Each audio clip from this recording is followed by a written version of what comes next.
Olá pessoal, eu sou André, sou professor de Química e este é o segundo vídeo aqui do canal da nossa série sobre termoquímica, em uma abordagem voltada para o ensino médio. Antes de qualquer coisa, é importante ressaltar que vídeo não cumpre o mesmo papel que a aula presencial. Ele é uma ferramenta interessante para levar alguns conteúdos para os estudantes, mas não cumpre o mesmo papel não. E neste vídeo, nós vamos falar sobre os aspectos quantitativos da termoquímica. Quanta energia é absorvida ou liberada por uma reação química? Vamos investigar as chamadas entalpias padrão, de combustão, de formação e de ligação química. Vamos discutir também alguns aspectos associados à estequiometria e termoquímica de reações. Vamos amarrar a nossa análise quantitativa das energias envolvidas nas reações químicas a partir de uma importante lei termodinâmica, que é a lei de Hess. Bora para o conteúdo? E no nosso vídeo anterior, nós discutimos as reações exotérmicas, que são aquelas que liberam energia na forma de calor a pressão constante para o ambiente e possuem, portanto, uma variação de entalpia, um ΔH, menor do que zero. Discutimos também as chamadas reações endotérmicas, que recebem energia na forma de calor a pressão constante do ambiente e, consequentemente, tem um ΔH positivo, maior do que zero. Mas neste vídeo agora, nós vamos discutir os aspectos quantitativos envolvidos na análise termoquímica de uma reação. Primeiro, é importante ressaltar que o ΔH de uma reação química, ele depende de uma série de fatores externos, como por exemplo a temperatura na qual ocorre a reação, a pressão, especialmente quando gases estão envolvidos, o estado de agregação daquela substância, sólido, líquido, gasoso, ou mesmo da variedade alotrópica dos elementos ali presentes na reação. Ou seja, se nós tivermos uma reação envolvendo carbono na forma grafite e uma reação semelhante envolvendo carbono na sua forma diamante, as energias envolvidas, o ΔH dessas duas reações,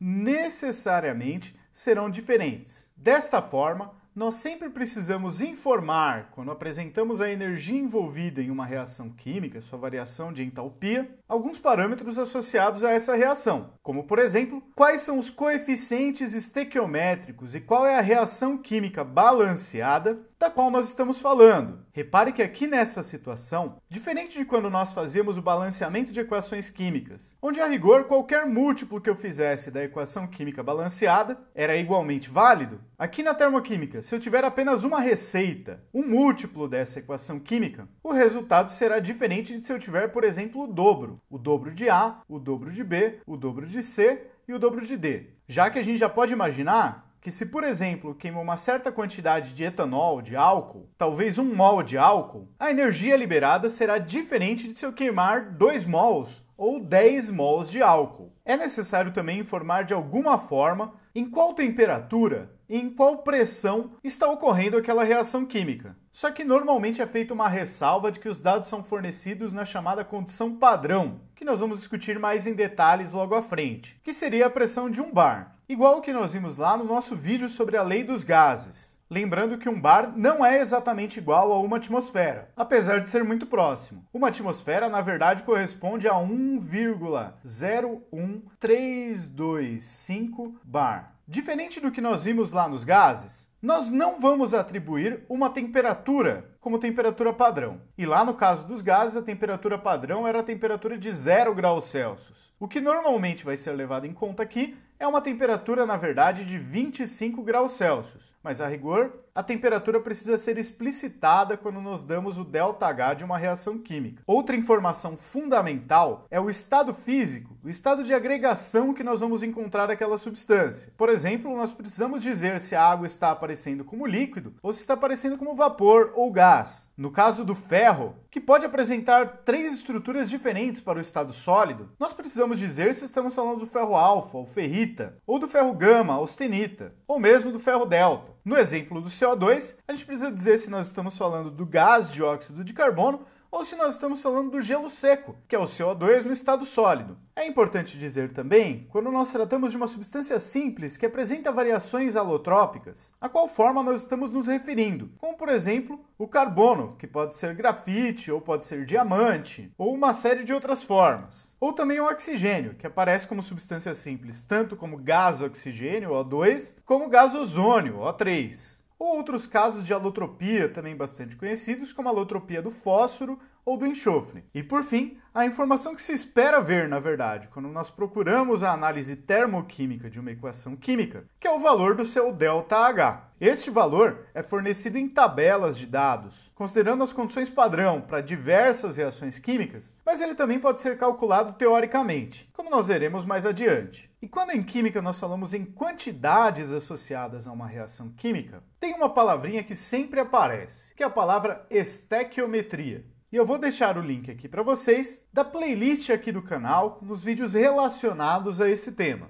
E considerando uma equação química completa, com todas as informações necessárias para um problema termoquímico, inclusive a entalpia associada a essa reação química, nós podemos calcular a energia absorvida ou liberada por uma reação química para qualquer quantidade de reagentes utilizados ou de produtos formados que a gente queira calcular, já que a quantidade de calor liberado ou absorvido é proporcional às quantidades, os coeficientes estequiométricos da equação química balanceada. Então nós podemos calcular as energias envolvidas para qualquer quantidade de matéria dada em mol, para qualquer massa, para qualquer volume ou número de moléculas dos reagentes ou dos produtos. Tomando aqui um exemplo, se nós sabemos que o valor da variação de entalpia, ΔH, da reação de combustão, queima, do álcool etílico é igual a menos 1.366,1 kJ por mol, preste atenção aqui ao sinal negativo, já que essa é uma reação que libera energia, é uma reação exotérmica. Calcule a quantidade de calor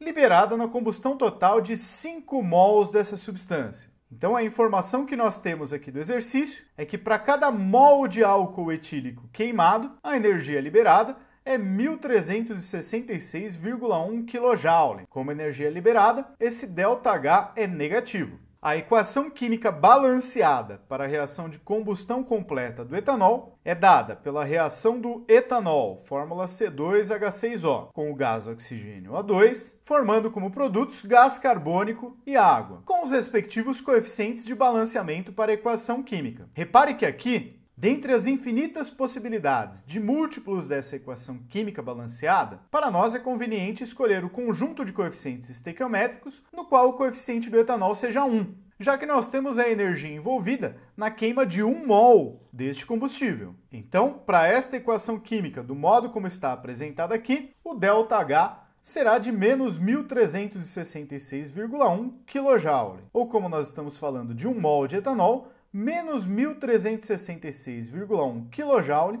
para cada mol desse combustível. Mas o enunciado me pede qual seria a energia liberada na combustão de 5 mols dessa substância. E aqui o nosso trabalho nada mais é do que estabelecer as relações proporcionais, já que a energia liberada é proporcional a quanto álcool vai ser queimado. Então, se 1 mol de álcool libera 1.366,1 kJ, 5 mols de álcool libera quanto? 5 mol vezes 1.366,1 kJ é igual a 1 mol vezes X. Isolando o X aqui na equação, mol cancela com mol, e 5 vezes 1.366 dá 6.830,5 kJ. Como essa energia é uma energia liberada, o ΔH dessa reação é menos 6.850,5 kJ. E nós podemos estabelecer a relação que nós quisermos, para uma quantidade em mol do combustível queimado, para uma quantidade em gramas, ou mesmo para uma quantidade por molécula, já que cada 1 mol contém aproximadamente 6 vezes 10 a 23 moléculas, e cada 1 mol tem uma quantidade em gramas, que pode ser obtida através da chamada massa molar do etanol, que no caso é aproximadamente 46 gramas para cada mol. Então,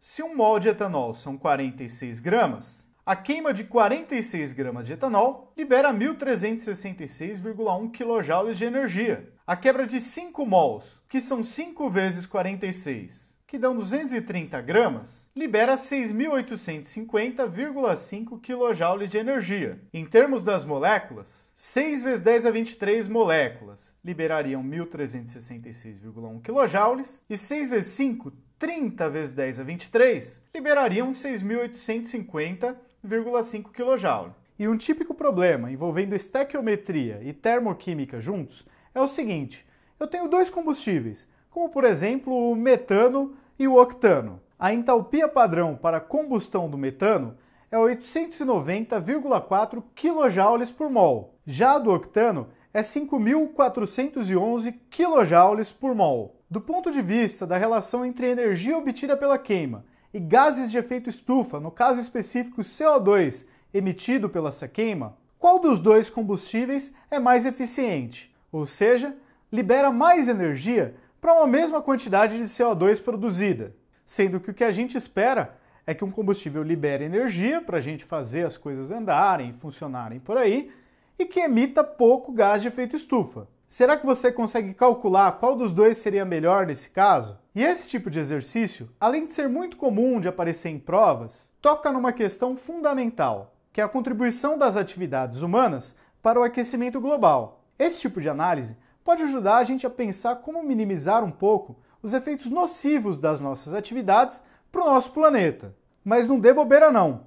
Para evitar, se é que ainda é possível, que a gente chegue numa situação catastrófica nas próximas décadas, a gente precisa parar completamente de utilizar combustíveis fósseis, substituindo por fontes renováveis, que não aumentem a concentração de carbono na atmosfera. Além disso, é fundamental parar com o desmatamento. Isso se a gente pretende que o nosso planeta seja viável para a vida, pelo menos por mais algum tempo. E esse é o tipo de situação que o conhecimento pode te ajudar a escolher. Se você vai ignorar a comunidade científica, como fazem grande parte dos líderes mundiais e mesmo dos poderosos do mundo, ou se você vai abraçar as ideias científicas e lutar pelo futuro do seu planeta. E aí, muito mais do que uma questão de prova ou de vestibular, essa é uma questão de vida ou morte.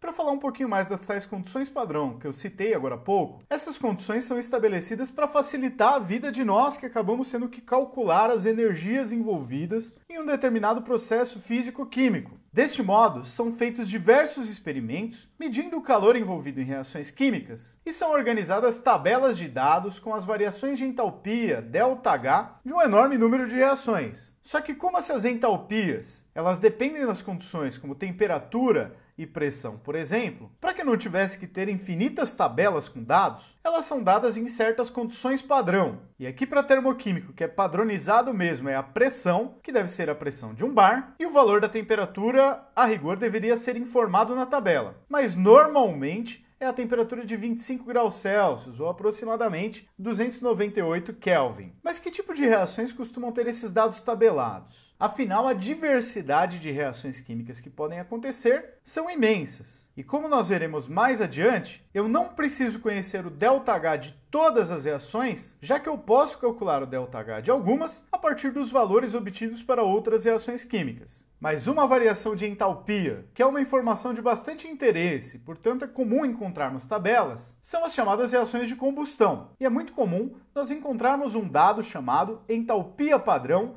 de combustão. E neste caso, nós vamos considerar as chamadas reações de combustão completa, que são aquelas reações entre uma determinada substância considerada como combustível e o gás oxigênio, onde se essa substância combustível contiver apenas carbono, como é o caso da grafita ou também do diamante, ou contiver apenas carbono e hidrogênio, como é o caso dos hidrocarbonetos, da gasolina, do óleo diesel e assim por diante, ou ainda carbono, hidrogênio e oxigênio, como é o caso dos álcoois, dos açúcares, dos carboidratos. Esta reação formará como produtos apenas gás carbônico e água. Apesar de que aqui no caso das substâncias que contenham apenas carbono, na verdade não forma água, formam apenas CO2. E alguns exemplos aqui de combustão completa são o exemplo da combustão completa do metano. Metano é um gás com a fórmula CH4, que ao reagir com gás oxigênio pela combustão completa, forma CO2 e água, com os respectivos coeficientes estequiométricos do balanceamento. Como nós estamos tratando da entalpia padrão da combustão completa,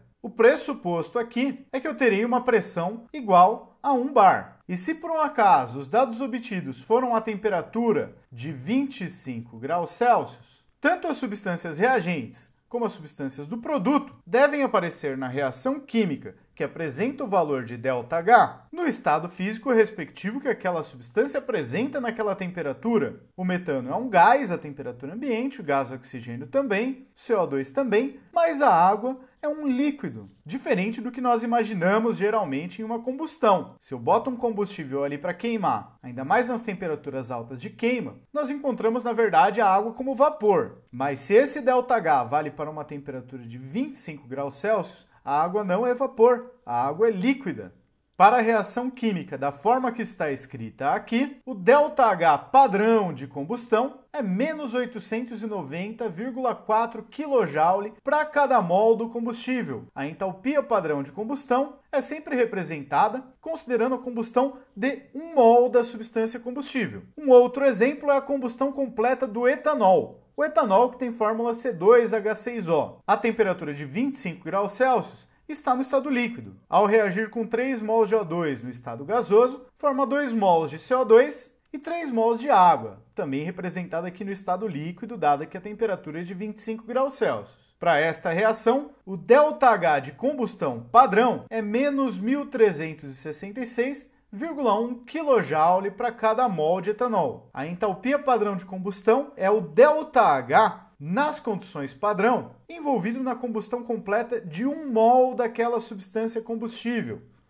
Vale ressaltar que nem toda queima é uma combustão completa. Na verdade, em condições pouco controladas, podem ocorrer diversas outras reações de combustão, como nesse exemplo do metano, onde uma parte do combustível pode até sofrer a reação de combustão completa, mas outras partes podem sofrer reações de combustão incompleta, como está representado no quadro ao lado, especialmente se a mistura ou a oferta de gás oxigênio não for lá muito eficiente. E aí, essa queima pode formar monóxido de carbono, como apresentado em uma das reações, ou até mesmo carbono grafite, fuligem, como na outra. Reparem que a energia liberada nas reações de combustão incompleta é sempre menor do que aquela liberada na reação de combustão completa. O ΔH vai ser menos negativo, já que não foi aproveitado completamente o teor energético contido no combustível. Deste modo, um carro mal regulado que solta muita fumaça como fuligem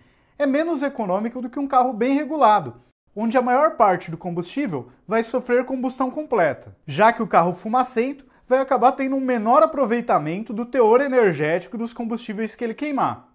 E aqui nessa tabela, nós encontramos alguns valores para o ΔH padrão de combustão para uma série de combustíveis, como por exemplo o gás hidrogênio, H2, com um ΔH padrão de combustão de menos 285,8 kJ por mol, ou o carbono grafita, com um ΔH padrão de combustão de menos 393,3 kJ por mol. O octano, que pode estar presente na gasolina, de menos 5.411 kJ por mol. Ou mesmo a sacarose do nosso açúcar de mesa, que tem um ΔH padrão de combustão de menos 5.643,8 kJ para cada mol dessa substância. Um outro tipo de reação química, que costuma ter seus valores de entalpia tabelados, são as chamadas reações de formação. E esses valores nas condições padrão serão chamados de entalpia padrão de formação de uma determinada substância química, que correspondem à variação de entalpia ao ΔH envolvido na reação de formação de 1 mol de moléculas de uma determinada substância a partir das chamadas substâncias simples, na sua forma alotrópica mais estável, com a medida do ΔH feita em condições padrão. Tá, mas o que é que são as substâncias simples mesmo? São aquelas que não são compostas, ué. Ou seja, tem apenas um tipo de elemento químico. Mas e essa tal de forma alotrópica mais estável? É a forma mais comum da gente encontrar substâncias simples daquele elemento no nosso ambiente. É a que apresenta menor energia, como por exemplo o gás oxigênio, que é mais estável do que o gás ozônio. Ou também o carbono grafite, que é mais estável do que o carbono na forma diamante.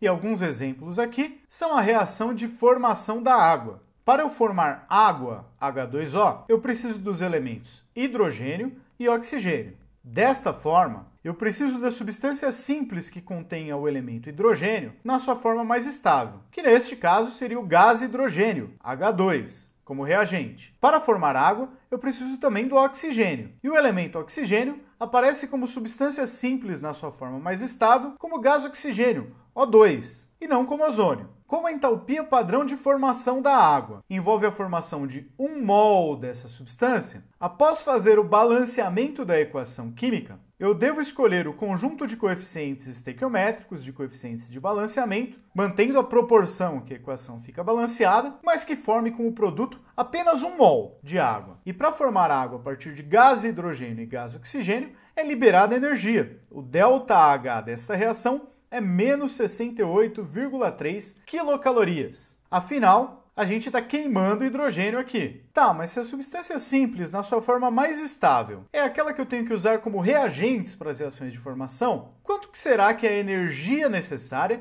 para formar uma substância simples em uma forma alotrópica que não seja a mais estável? E aqui nós temos o exemplo do ozônio. Para formar o gás ozônio, O3, nós vamos partir da substância simples que contém o elemento oxigênio na sua forma mais estável. E essa substância simples é o gás oxigênio, O2. Para formar 1 mol de ozônio, eu preciso de 3/2 de mol de O2. E a energia absorvida nessa reação química é de 34 quilocalorias para cada mol de ozônio que vai ser formado. Reparem que este dado aqui deixa evidente que a forma alotrópica O2 é mais estável, tem uma energia menor do que a fórmula alotrópica O3, já que para formar O3 a partir de O2, o sistema precisou absorver energia, precisou ir para um estado de energia mais alto. A entalpia do O3 é maior do que a entalpia do O2. O O2 é mais estável mesmo. E já que a entalpia padrão de formação é definida como o ΔH da reação de formação de 1 mol da substância a partir da substância simples na forma mais estável, necessariamente a entalpia padrão de formação de qualquer substância simples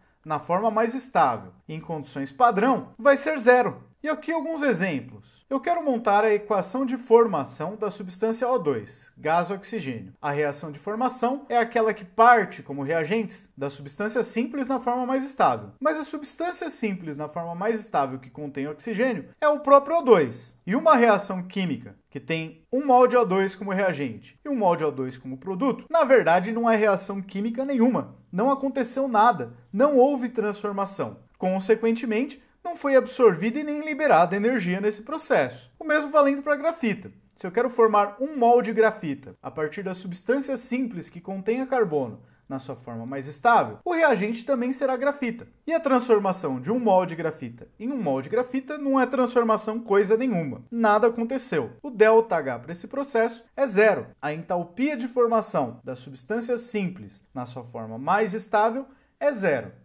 Quando a gente aprende balanceamento de equações químicas e o professor insiste em fazer uns balanceamentos que aparecem em umas frações, dá um nervosinho, não dá?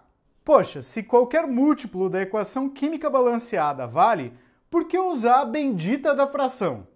E aqui, tanto nas reações de combustão, onde a gente queria saber o ΔH para a combustão de 1 mol daquele combustível, como nas reações de formação, onde a gente quer saber o ΔH para a formação de 1 mol daquela substância, fica evidente o motivo. Às vezes, tem alguma substância participante da reação que merece mais atenção naquele problema termoquímico. E aí é interessante que a gente faça a análise quando o coeficiente daquela substância for 1. E aqui eu apresento para vocês novamente uma tabela com ΔH padrão, mas agora das reações de formação de algumas substâncias. Aqui o caso do ozônio, que no slide anterior nós já vimos em termos da unidade caloria, mas com seu valor aqui agora dado em joule, mais 142,3512 kJ para cada mol de ozônio formado, ou da água, menos 241,9882 kJ para cada mol de água, e uma série de outras substâncias, como o butano, que está no gás de cozinha, com ΔH de formação de menos 126,4414 kJ por mol, ou aqui o cloreto de sódio, com ΔH de formação de menos 411,2777 kJ para cada mol dessa substância. E aqui eu introduzo para vocês uma lei de extrema importância para os cálculos termoquímicos, e é um conceito que vai unir toda a parte quantitativa associada às reações termoquímicas, que é a chamada lei de Hess. De acordo com a lei de Hess, a variação de entalpia, o ΔH, envolvido em uma reação química, sob certas condições experimentais, depende exclusivamente da entalpia inicial dos reagentes e da entalpia final dos produtos, seja a reação executada em uma única etapa ou em várias etapas sucessivas. Ou seja, a variação de entalpia, o ΔH, independe do caminho, independe do processo, depende apenas do estado final e do estado inicial. De modo que a gente pode calcular o ΔH para uma reação que é difícil a gente medir experimentalmente, combinando diversas reações químicas, onde eu possa somar essas equações químicas como se elas fossem equações matemáticas e obter como resultado a minha equação química que é difícil de medir. E é isso que me permite fazer a avaliação do teor energético dos alimentos a partir da sua queima, como foi dito no vídeo anterior. Pegando o exemplo da glicose, do ponto de vista biológico, o nosso consumo dela para obter energia envolve uma longa série de reações químicas, que vão desde a chamada cadeia da glicólise, onde é formada uma substância chamada piruvato.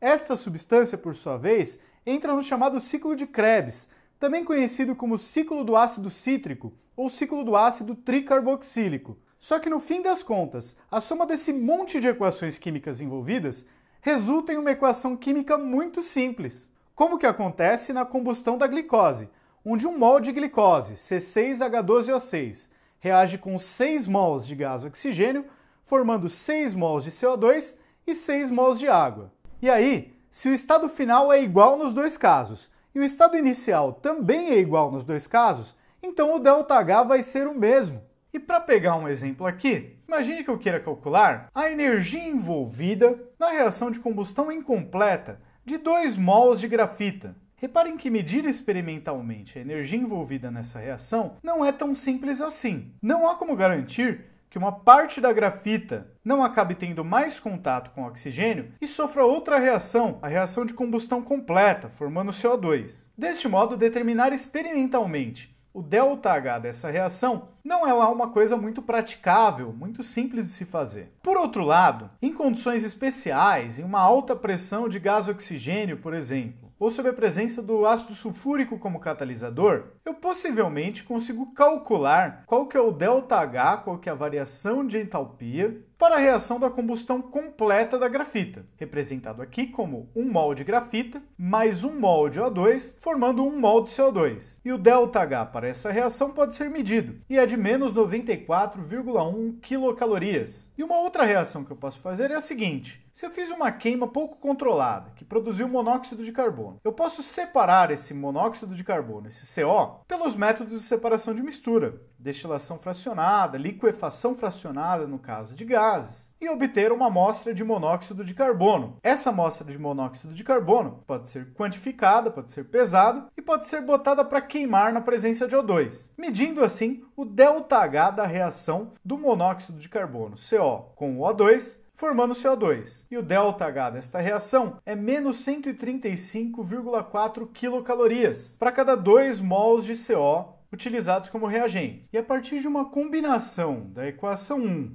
com a equação 2, nós vamos calcular o ΔH da nossa equação problema, daquela que nós queremos determinar a variação da entalpia. Em primeiro lugar, nós observamos o seguinte: a minha equação problema tem 2 mols de carbono grafita como reagente, e a minha equação 1 tem apenas 1 mol. De um modo que, se nós pegarmos a equação 1 e multiplicarmos essa equação 1 por 2, nós temos 2 mols de grafita mais 2 mols de O2, formando 2 mols de CO2. E como eu dobrei a quantidade de grafita queimada, a energia liberada por essa reação é o dobro da equação 1 original. E um outro truque que nós podemos utilizar aqui na aplicação da lei de Hess é que, se a entalpia depende apenas do estado final e do estado inicial, independente de qual seja o processo que tenha sido feito. Ao inverter uma equação química, um processo que originalmente liberaria energia, a sua equação química invertida absorve energia para acontecer. E vice-versa também. Se eu tenho um processo que originalmente absorve energia para acontecer, o seu processo inverso liberará energia. Deste modo, se nós pegarmos aqui a equação 2 e invertermos a equação 2, que os 2CO e 1DO2, que eram reagentes, apareçam nos produtos, e os 2CO2, que eram produto,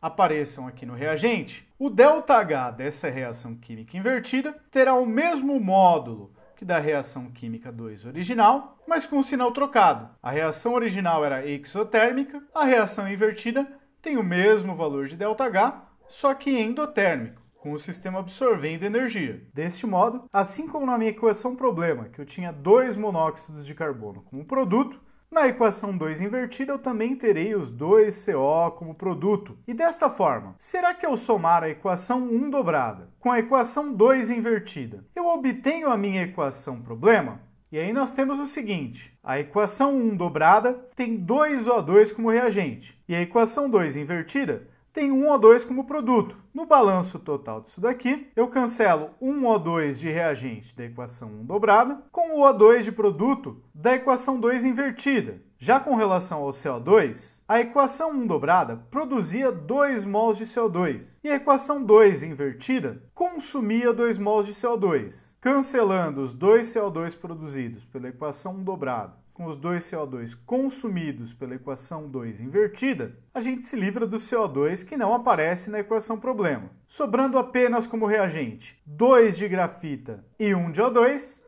e como produto 2 de CO. E para o cálculo do ΔH da nossa equação problema, como ela pode ser composta por 2 vezes a equação 1, somado com o inverso da equação 2, o mesmo nós vamos fazer para as variações de entalpia envolvidas. De modo que, como a equação 1 foi dobrada, nós multiplicamos o seu correspondente ΔH por 2. 2 vezes menos 94,1 dá menos 188,2 quilocalorias. Já a equação 2 foi invertida, por isso o seu ΔH precisa trocar de sinal, ou seja, multiplicar por menos 1. Então, se a equação 2 tinha o ΔH de menos 135,4 quilocalorias, a equação 2 invertida possui o ΔH de 135,4 quilocalorias. E como a nossa equação x era a soma de 2 vezes a equação 1 com o inverso da equação 2, o seu ΔH será a soma de menos 188,2 quilocalorias com mais 135,4 quilocalorias, resultando em menos 52,8 quilocalorias.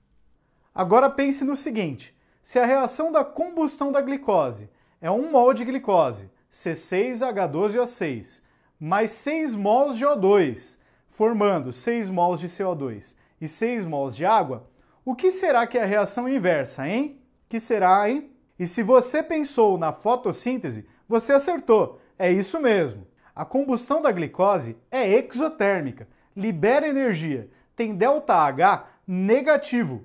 E a fotossíntese, então? A fotossíntese é uma reação endotérmica.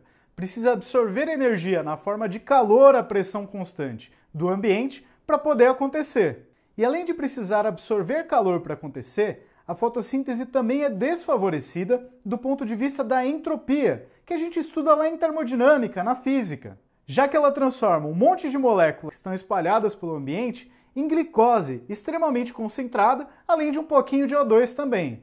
Ela é uma reação não espontânea e que só pode acontecer porque está sendo realizado um trabalho de forças eletromagnéticas, quando a luz do Sol atua sobre os elétrons presentes nas folhas. Outra aplicação bacana da lei de Hess é no cálculo da chamada energia reticular, ou energia de rede de um sólido iônico, que corresponde à energia envolvida na formação do cristal a partir dos íons no estado gasoso. Como isso na prática é meio inviável de se fazer e de se medir experimentalmente, usa-se a lei de Hess para calcular essa energia através do chamado ciclo de Born-Haber. E eu vou deixar para vocês aqui um link de um vídeo do canal Universidade da Química, onde tem um pouco mais a explicação de como se dá esse processo de aplicação da lei de Hess. E fica aí como oportunidade para alguém que tiver curiosidade para conhecer um pouco mais sobre esse assunto. Só que tem também uma dúvida pessoal que eu tenho sobre o Hess e que eu queria compartilhar com vocês. Acontece que eu acho curioso que o Hess morreu muito novo. E eu já procurei, mas nunca consegui encontrar muitos detalhes de como ele morreu. Só o que eu consegui encontrar é que do mesmo jeito que quando a gente usa a lei de Hess, Eu sei que ele estava vivo e depois sei que ele morreu. Mas não achei muita informação do que aconteceu nesse processo. Então, por favor, se por um acaso você conseguir descobrir o que aconteceu com o Hess, coloca aí nos comentários para resolver essa curiosidade que eu tenho.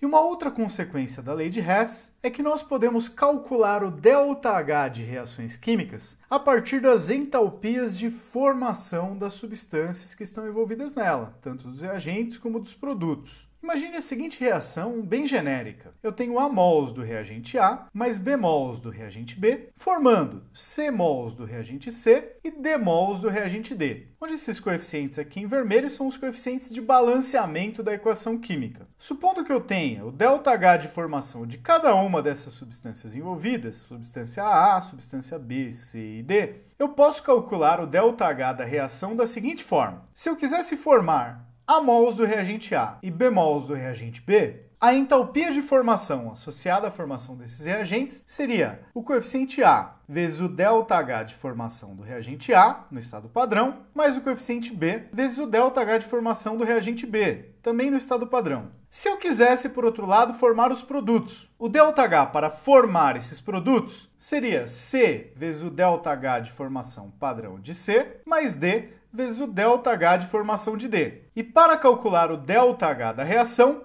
eu vou fazer o ΔH de formação dos produtos, C e D, menos o ΔH de formação dos reagentes, A e B. Conceitualmente, a gente poderia interpretar o cálculo do ΔH a partir das entalpias de formação da seguinte forma. Eu preciso formar os produtos e destruir os reagentes.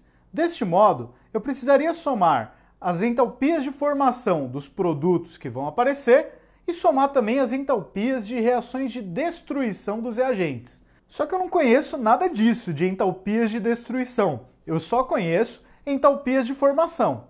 Tudo bem, pegue as equações de formação dos reagentes, inverta elas e troque também o sinal do seu ΔH, que dessa forma você vai estar destruindo os reagentes. Mas o que acontece na reação é exatamente isso? Você está formando produtos e está destruindo os reagentes?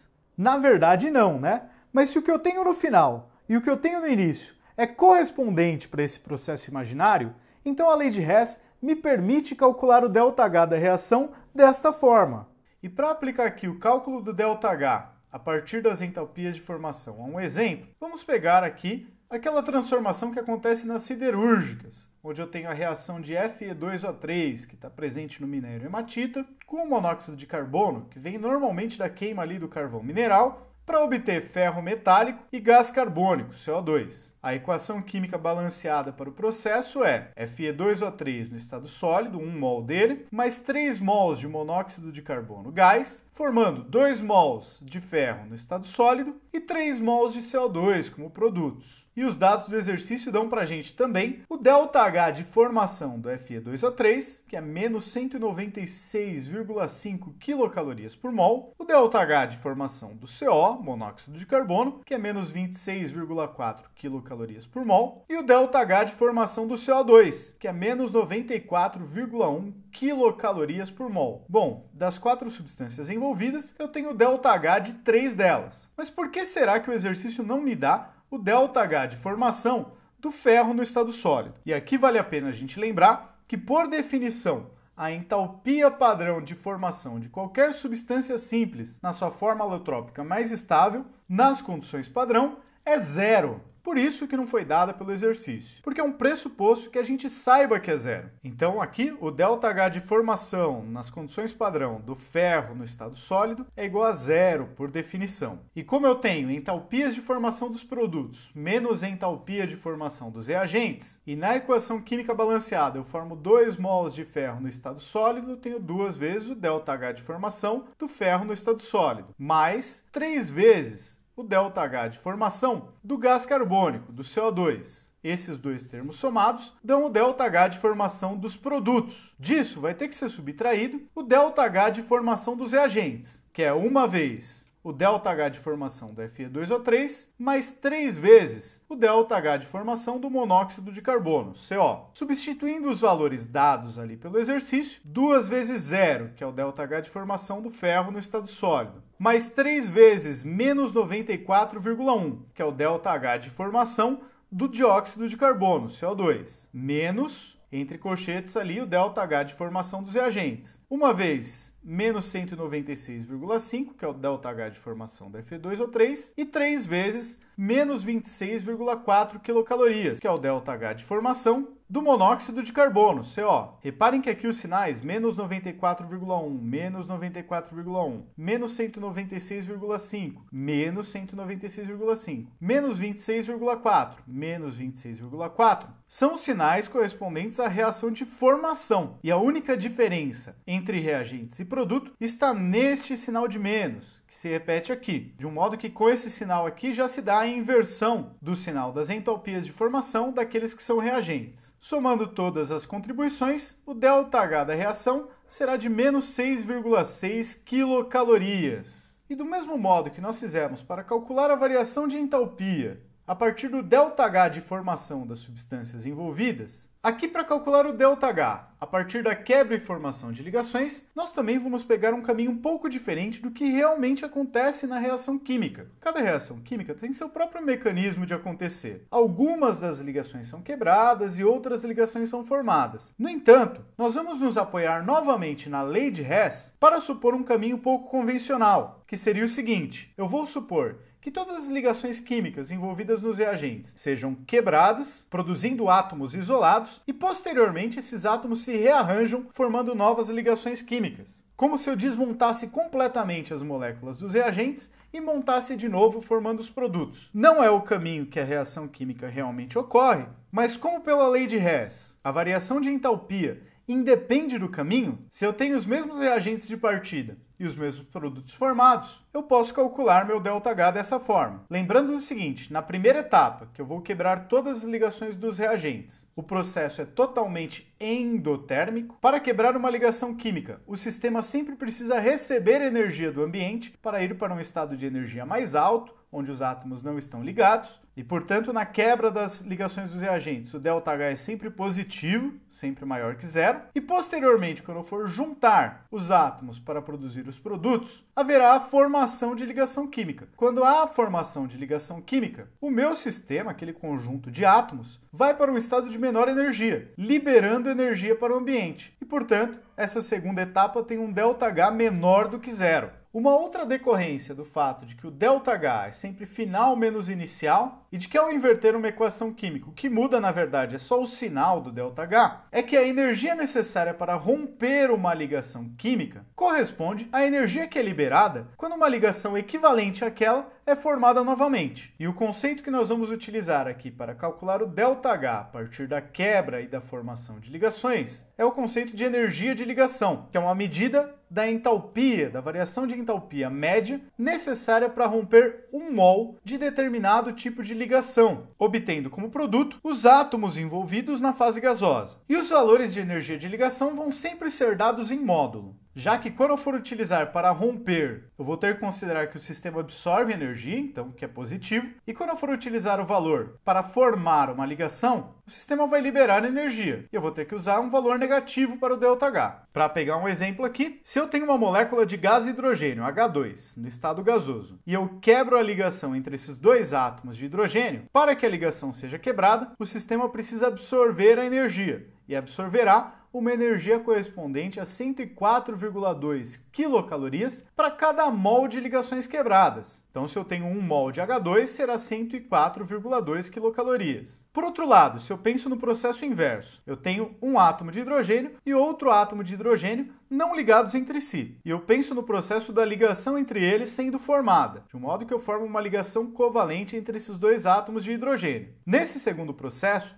que na verdade é só o inverso do primeiro, o ΔH será de menos 104,2 quilocalorias para cada mol de ligação formada, já que o segundo processo é o inverso do primeiro. Algumas observações importantes aqui nesse ponto são as seguintes. A energia de ligação entre dois átomos é praticamente a mesma, independente de qual seja a substância na qual aqueles dois átomos estão fazendo parte. Existem sim algumas variações, mas para muitos casos nós podemos igualar, o que indica que a ligação está diretamente relacionada a quais são os dois átomos que estão participando da ligação, tendo então pouca influência dos átomos vizinhos que também fazem parte da molécula, mas não estão compartilhando aqueles elétrons da ligação. Uma outra observação importante é que quanto maior for a energia de ligação, mais fortemente estarão ligados esses dois átomos, o que nos dá uma visão de um comportamento microscópico da força que mantém dois átomos unidos a partir de uma informação macroscópica, que é o calor liberado na formação daquela ligação ou absorvido na quebra daquela ligação. E para calcular o ΔH a partir da quebra e da formação das ligações, nós precisamos novamente de uma tabela de dados, agora com as entalpias de ligação sempre positivas, entre os pares de átomos que fazem ligações tanto nos reagentes como nos produtos, e vamos precisar fazer o seguinte: quando eu estiver falando dos reagentes, onde as ligações precisam ser quebradas, o sistema vai precisar absorver energia. Então nós consideramos as energias de ligação com o sinal positivo, ΔH positivo, o sistema absorve. Quando nós estivermos olhando para as reações formadas nos produtos, o sistema libera energia ao formar ligação química. Então nós consideraremos as entalpias de ligação, mas com o sinal negativo, porque esses processos de formação de ligação são processos exotérmicos. E o ΔH da reação será a soma das energias das ligações rompidas nos reagentes, e que, portanto, vão apresentar todas o sinal positivo, mais a soma das energias das ligações formadas nos produtos. E como são formações de ligação, todas elas vão apresentar o sinal negativo.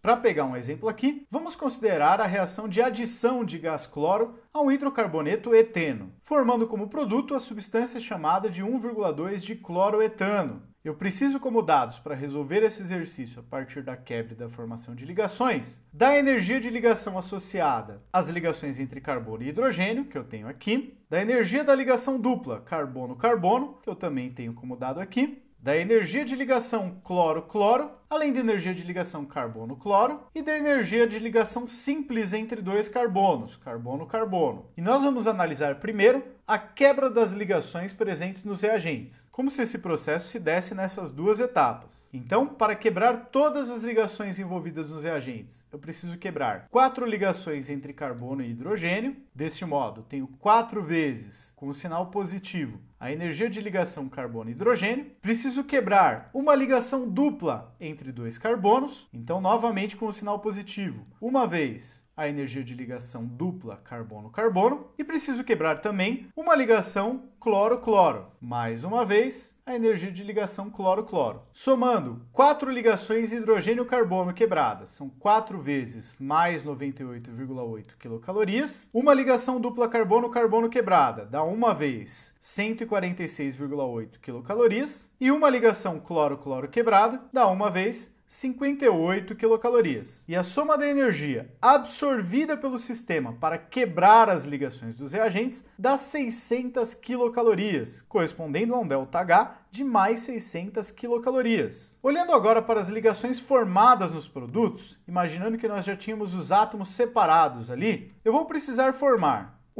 duas ligações carbono-cloro. Como é formação de ligação, o sistema libera energia, então eu tenho menos 2 vezes a energia de ligação carbono-cloro. Vou precisar formar também 4 ligações carbono-hidrogênio, então eu tenho menos 4 vezes a energia de ligação carbono-hidrogênio, e vou formar também uma ligação carbono-carbono, menos uma vez a ligação carbono-carbono. E no final das contas, nós temos para o cálculo da energia liberada pela formação das ligações químicas 2 vezes menos 78,2, 4 vezes menos 98,8 e uma vez menos 82,9 quilocalorias, totalizando um ΔH associado à energia liberada pela formação das ligações do produto, menos 634,5 quilocalorias. E juntando o valor positivo da energia absorvida ao quebrar as ligações dos reagentes e o valor negativo associado à energia liberada pela formação das ligações dos produtos, eu obtenho como ΔH da minha reação menos 34,5 quilocalorias, já que o sistema absorveu 600, mas devolveu 634,5 quilocalorias para o ambiente. Bom, pessoal, é isso aí. Eu espero que vocês tenham gostado. E a nossa próxima série aqui na sequência será uma série sobre cinética química, a velocidade das reações químicas e os fatores que influenciam nessa velocidade. Muito obrigado pela atenção, fiquem de olho nos próximos vídeos do canal e até mais!